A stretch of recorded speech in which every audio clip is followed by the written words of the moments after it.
So hello guys, मेरा नाम है तनिष्क सजारिया और आज की इस वीडियो में मैं आपको बताने वाला हूँ द फर्स्ट फ्लाइट क्लास 10 की मेन इंग्लिश बुक का पहला चैप्टर, जिसका नाम है अ लेटर टू गॉड। इसमें एक लेंचो नाम का आदमी रहता है, जो कि एक बूढ़ा आदमी रहता है और वो एक फार्मर भी रहता है जो कॉर्न की खेती करता है। तो बिना किसी देरी के लिए चलिए शुरू करते हैं आज का चैप्टर।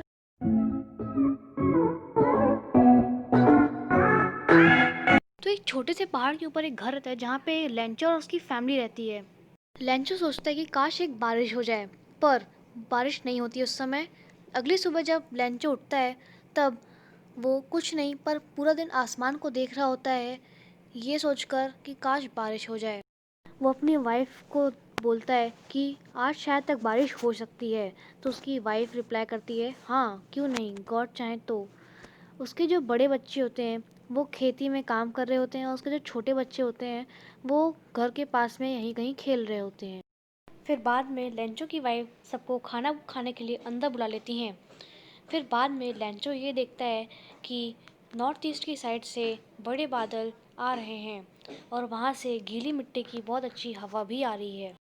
लेंचो काफ़ी खुश हो जाता है और उसके बाद वो कहता है कि ये पानी की बूंद नहीं, सोने के सिक्के हैं।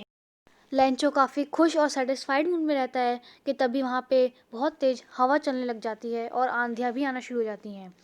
फिर तुरंत ही ओले गिरने शुरू हो जाते हैं। उसके सारे बच्चे बाहर जाते हैं और ओले का मज़ा उठाते हैं, पर लेंचो ये सब देख के बिल्कुल भी खुश नहीं। लेंचो को ये सब ठीक नहीं लग रहा था कि तभी वो अपने आप को दिलासा दे रहा था कि ये जल्दी सब ठीक हो जाएगा, पर ऐसा कुछ भी नहीं हुआ। ये चीज़ काफ़ी देर तक चलती रही और उसका जो पूरा कॉर्न का फील्ड है वो पूरा का पूरा ओले से भर पड़ा था और ऐसा लग रहा था कि किसी ने उसके फील्ड में एक सफ़ेद चादर बिछा दी गई हो। सब खत्म होने के बाद लेंचो ये देखता है कि पेड़ में एक पत्ती नहीं बची है। उसका जो कॉर्न का खेत है वो पूरा बर्बाद हो चुका है और वो मन ही मन बहुत दुखी भी हो चुका है। वो अपने बच्चों को कहता है कि हमारे खेत में लोटस का एक हल चल गया है, और लोटस का मतलब होता है एक टिड्डा होता है आसान भाषा में। और वो ये भी कहता है कि इस साल हमारे पास कोई कॉर्न नहीं रहेंगे और हमारी जो पूरी मेहनत है वो बर्बाद जा चुकी है, और तो और हमारी मदद करने वाला कोई नहीं रहा है। इस साल हम भूखे ही रहने वाले हैं। वो पूरी रात सोया नहीं। उसने सिर्फ भगवान के बारे में सोचा कि अब भगवान ही उसकी मदद कर सकते हैं। तो उसने ठान लिया कि अब वो भगवान को एक चिट्ठी लिखेंगे जिसमें वो अपने सारे दर्द भी लिखेगा। तो तभी उसने चिट्ठी लिखना शुरू कर दी। उसने अपनी चिट्ठी में ये लिखा भगवान को कि अगर आपने मेरी मदद नहीं की तो मैं और मेरी फैमिली इस साल भूखे ही रहेंगे, और उसे 100 पैसों की ज़रूरत भी है अपनी पूरी भरपाई को सुधारने के लिए। पैसोस लांचो की कंट्री की करेंसी है। लांचो अपनी चिट्ठी को एनवलप में डाल के शहर चला गया। शहर जाते ही उसने पोस्ट ऑफिस से अपनी चिट्ठी में एक स्टैम्प लगवाई और मेल बॉक्स में पोस्ट कर दिया। जब वहाँ के एक एम्प्लॉय जो कि एक पोस्टमैन था लेंचो की चिट्ठी देखा, तब वो अपने बॉस के पास ले जाकर काफ़ी हंसा, क्योंकि वो गॉड को चिट्ठी थी। उसने अपने करियर में पहली बार ऐसी एक चिट्ठी देखी जिसका उसे एड्रेस ना पता हो।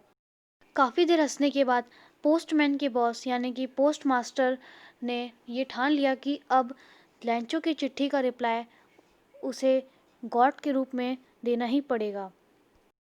पोस्ट मास्टर काफ़ी सरप्राइज़ में था, क्योंकि इस बार उसे किसी चिट्ठी का जवाब देने के लिए पेपर और इंक नहीं, उसे पैसों की भी ज़रूरत होगी।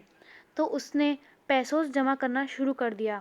उसने कुछ अपनी सैलरी से लिए, कुछ अपने एम्प्लॉयज़ से लिए और कुछ अपने दोस्तों से लिए एज अ चैरिटी। वो इन सबको इकट्ठा करता रहा, पर उसके पास पूरे पैसों इकट्ठा नहीं हुए। उसके पास 100 पैसों तो नहीं, पर 50 पैसों से थोड़ा सा ज़्यादा पैसों इकट्ठा हो गए और उसने लेंचो को चिट्ठी में दे दिए। लेंचो काफ़ी शॉक था कि उसे क्या सच में गॉड ने रिप्लाई दिया है। इसी के साथ हमारा चैप्टर ख़त्म होता है। मैं आशा करता हूँ कि आप लोग को ये वीडियो पसंद आई हो। अगर पसंद आई हो तो प्लीज़ इसे लाइक कर दीजिएगा और नए हैं तो सब्सक्राइब भी कर दीजिएगा।